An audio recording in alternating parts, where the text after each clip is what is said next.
welcome to our YouTube channel Electro World. So friends, today we will discuss now all about the documents required after the qualification exam for the admission in the IIT Madras BH degree program. तो friends, आज हम इस video में जानने वाले हैं कि हमें किन किन डॉक्यूमेंट्स की नीड होगी क्वालिफायर एग्जाम के बाद जब हम एडमिशन करेंगे तो ऑनलाइन मोड से।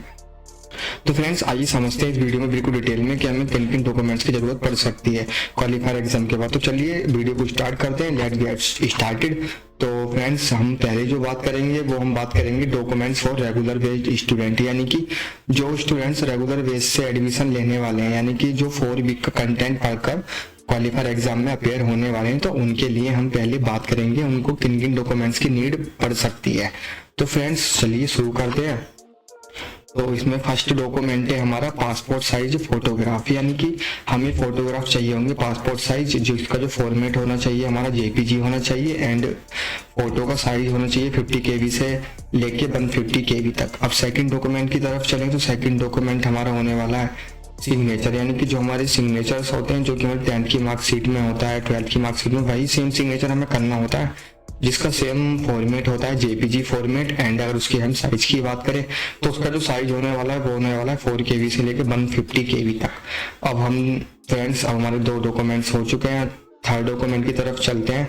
थर्ड डॉक्यूमेंट है हमारा गवर्नमेंट आईडी विद फोटोग्राफ, यानी कि कोई भी हमारी गवर्नमेंट आईडी होनी चाहिए, जैसे कि for example Aadhaar card, PAN card या फिर voter ID card, driving licence and etcetera. So other जो हमारे गवर्नमेंट आईडी होती है। लेकिन फ्रेंड्स, हमारे पास जो जरूर होना चाहिए वो होना चाहिए आधार कार्ड और पैन कार्ड, क्योंकि आधार कार्ड तो बेसिक नीड है, वो जरूर होना चाहिए। पैन कार्ड फ्रेंड्स जरूर होना चाहिए, क्योंकि अगर आपको फी वेवियर में कुछ भी बेनिफिट चाहिए या फिर फी कम करानी है तो आपको पैन कार्ड की बहुत नीड पड़ेगी। तो अगर आपके पास पैन कार्ड नहीं है तो आप अभी बनने के लिए दे सकते हैं, क्योंकि पैन कार्ड बनने में टाइम लगता है, उसकी स्लिप हमें जल्दी मिल जाती है। तो फ्रेंड्स, समझ गए होंगे कि हमें गवर्नमेंट आईडी चाहिए होगी विद फोटो के साथ। इसका जो फॉर्मेट की बात करें, इसका फॉर्मेट होता है जेपीजी, PDF, और अगर साइज की बात करें 50 KB से लेकर 2 MB तक इसका साइज होता है। अब चलते हैं नेक्स्ट डॉक्यूमेंट की तरफ। नेक्स्ट डॉक्यूमेंट होने वाला है हमारा कैटेगरी सर्टिफिकेट। हाँ फ्रेंड्स, तो इसका जो फॉर्मेट होने वाला है वो होने वाला है हमारा जेपीजी, PDF, और साइज की बात करें 50 KB से लेकर 2 MB तक। फ्रेंड्स, इसमें जो ऊपर लिखा हुआ है only for applicants who select SC, ST, OBC, NCL and EWS। तो इसमें जो हमारे स्टूडेंट्स एप्लीकेबल होंगे वो सिर्फ वही होंगे जो SC, ST, OBC, NCL, EWS category से बिलोंग करते हैं। तो आप समझ गए होंगे हमें कैटेगरी सर्टिफिकेट कौन सा चाहिए। तो फ्रेंड्स, अगर आपको कैटेगरी सर्टिफिकेट के कुछ भी सैंपल्स देखने हैं या फिर डिटेल में जानना है तो आप साइट को विजिट कर सकते हैं IIT मद्रास की, जो कि मैं अभी आपको वीडियो के लास्ट में बताने वाला हूं कि हम अपनी साइट पर जाकर डिटेल में कैसे देख सकते हैं कि हमें कौन कौन से डॉक्यूमेंट चाहिए। तो इस वीडियो में हम देख लेते हैं अभी कि हमारे सैंपल्स कौन से लगेंगे कैटेगरी सर्टिफिकेट के। तो फ्रेंड्स, हमारे 2 टाइप के सर्टिफिकेट हैं, जो कि जनरल EWS का है और OBC NCL का। तो आप वीडियो को पॉज करके देख सकते हैं हमें किस टाइप का चाहिए होगा। ये अभी सैंपल दे रखा है, IIT मद्रास की साइट से ही लिया है। फ्रेंड्स, हाँ, मैं आपको एक इम्पोर्टेंट बात बता देना चाहता हूँ कि अगर आपका कास्ट सर्टिफिकेट बना हुआ नहीं है तो आप जल्दी से बनवा लें, क्योंकि क्वालिफायर एग्जाम के ज़्यादा टाइम नहीं मिलता है इन सब डॉक्यूमेंट्स को रेडी कराने के लिए, क्योंकि सेंट्रल का हमें डॉक्यूमेंट चाहिए होता है।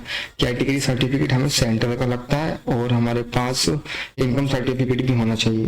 तो फ्रेंड्स, आप बनने के लिए दे सकते हैं अगर आपको एडमिशन चाहिए सीरियसली। तो फ्रेंड्स, उम्मीद है कि आप सबको यहाँ तक समझ में आ चुका होगा। अगर आपको फिर भी यहाँ कुछ डाउट है या कोई क्वेरी रह गई है तो आप कमेंट में पूछ सकते हैं या फिर हमारे व्हाट्सएप ग्रुप पर जुड़कर या फिर कम्युनिटी में ऐड होकर हमसे वहाँ भी पूछ सकते हैं। फ्रेंड्स, अब चलते हैं नेक्स्ट डॉक्यूमेंट की तरफ। नेक्स्ट डॉक्यूमेंट है हमारा PW सर्टिफिकेट। PW सर्टिफिकेट का बेसिकली मतलब होता है जो पर्सन या स्टूडेंट्स डिजेबल होते हैं, तो इसका जो फॉर्मेट होता है वो JPG और PDF में होगा। साइज हमारा 50 KB से लेकर 2 MB तक चाहिए होगा। और इसमें जो एप्लीकेंट्स हमारे एप्लीकेबल होंगे, एक्सेप्टेड होंगे, वो होंगे 40% या उससे ज़्यादा डिजेबल जो स्टूडेंट्स होंगे, तो वही एप्लीकेबल होंगे।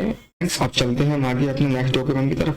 तो फ्रेंड्स, PWD सर्टिफिकेट के लिए कुछ क्राइटेरिया दे रखा है। Proof of applicants having been permanently disable, कोई परमानेंट डिजेबल है या उसके पेरेंट डिजेबल है या फिर वॉर के द्वारा या फिर किसी ऑपरेशन के द्वारा उनकी डेथ हो गई थी, तो वो भी एप्लीकेबल है, जो भी आप अभी पढ़ सकते हैं वीडियो को पॉज करके। तो फ्रेंड्स, अब हम चलते हैं अपने JEE कैंडिडेट के लिए किन किन डॉक्यूमेंट्स की जरूरत होती है क्वालिफायर एग्जाम के बाद।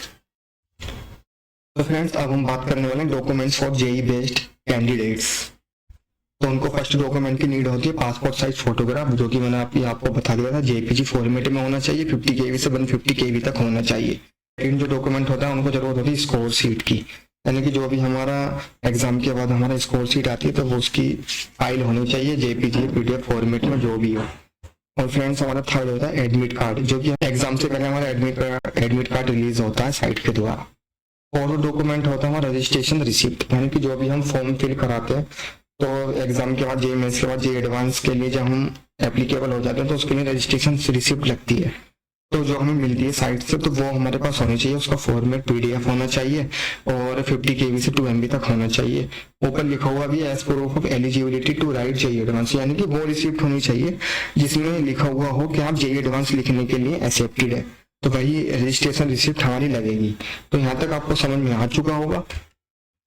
फ्रेंड्स हमारा लास्ट है, इंपॉर्टेंट है, आप इसको पढ़ सकते हैं कि बीसी और OBC certificate is not the same as OBC NCL, यानी कि बैकवर्ड क्लास और अदर बैकवर्ड क्लास ये सेम नहीं होगा सबके लिए, क्योंकि इसमें लिखा हुआ है कि ये उनको ही बेनिफिट मिलेगा जो नॉन क्रीमी लेयर में आते हैं। OBC candidate only belonging to OBC caste are listed in the central government website. आप वेबसाइट पर जाकर चेक कर सकते हैं कि आप कौन से उसमें आते हैं कैटेगरी में, ओबीसी एनसीएल में या फिर ओबीसी नॉन क्रीमी लेयर में, यानी कि नॉर्मल ओबीसी में या एनसीएल में आते हैं, तो आप चेक कर सकते हैं। और नीचे लिखा हुआ भी आल्सो नॉन क्रीमी लेयर में apply in the OBC NCL category, यानी कि एनसीएल में apply in OBC NCL category वही अप्लाई कर सकते हैं। तो आप एक बार साइट पे जाके भी चेक कर सकते हैं अगर आपको यहाँ पे कुछ भी समझ में नहीं आया हो, जो कि मैं अभी आपको बताने वाला हूँ। तो फ्रेंड्स अब स्टार्ट करते हैं हम कि हम अपनी साइट पर जाके कैसे चेक कर सकते हैं डॉक्यूमेंट्स की लिस्ट और क्या क्या डॉक्यूमेंट्स हमें लगाने पड़ेंगे एडमिशन के लिए आफ्टर क्वालिफाई द एग्जाम। तो फ्रेंड्स चलिए स्टार्ट करते हैं। फ्रेंड्स आइए देखते हैं हम अपने डॉक्यूमेंट कैसे चेक कर सकते हैं। तो फर्स्ट ऑफ ऑल हमें अपने आईआईटी मद्रास बीएस की साइट पर आ जाना है। हमें कुछ नहीं करना, हमें सिर्फ स्क्रॉल वगैरह कुछ नहीं करना, ऊपर की तरफ जाना, जहाँ आईआईटी मद्रास का लोगो है उसको थोड़े राइट हैंड साइड आ जाएंगे, हमें एकेडमिक्स रिसोर्सेज हैपनिंग इस पर कुछ नहीं करना, हमें सिर्फ एडमिशन पर क्लिक करना है। एडमिशन पर क्लिक करने के बाद 4th नंबर पर हमारा एप्लीकेशन प्रोसेस है, हमें इस पर क्लिक करना है। एप्लीकेशन प्रोसेस पे क्लिक करने के बाद हमारे पास ओपन होगा एप्लीकेशन प्रोसेस, तो हमें इस पर आ जाना है 4th पॉइंट पर और यहाँ लिखा हुआ है रिक्वायर्ड डॉक्यूमेंट्स। तो फ्रेंड्स हमारे सामने ये सब डॉक्यूमेंट्स होने लगे हैं कि आप चेक कर सकते हैं ये सब डॉक्यूमेंट्स हमें चाहिए होंगे एडमिशन के लिए, तो आप आराम से देख सकते हैं, एक एक करके 1 to 1 पढ़ सकते हैं। तो फ्रेंड्स उम्मीद है कि आप सबको यहाँ तक वीडियो अच्छी लगी होगी, आपको इन्फॉर्मेशन मिली होगी एडमिशन के रिगार्डिंग या फिर आईआईटी मद्रास बीएस डिग्री के रिगार्डिंग। अगर आपको फिर भी डाउट है कमेंट या फिर व्हाट्सएप ग्रुप में हमें डायरेक्ट मैसेज सेंड कर सकते हैं। वीडियो अच्छी लगी हो तो वीडियो के साथ जुड़ सकते हैं, चैनल के साथ जुड़ सकते हैं। मिलते हैं अब नेक्स्ट वीडियो में, तब तक के लिए thank you and take care.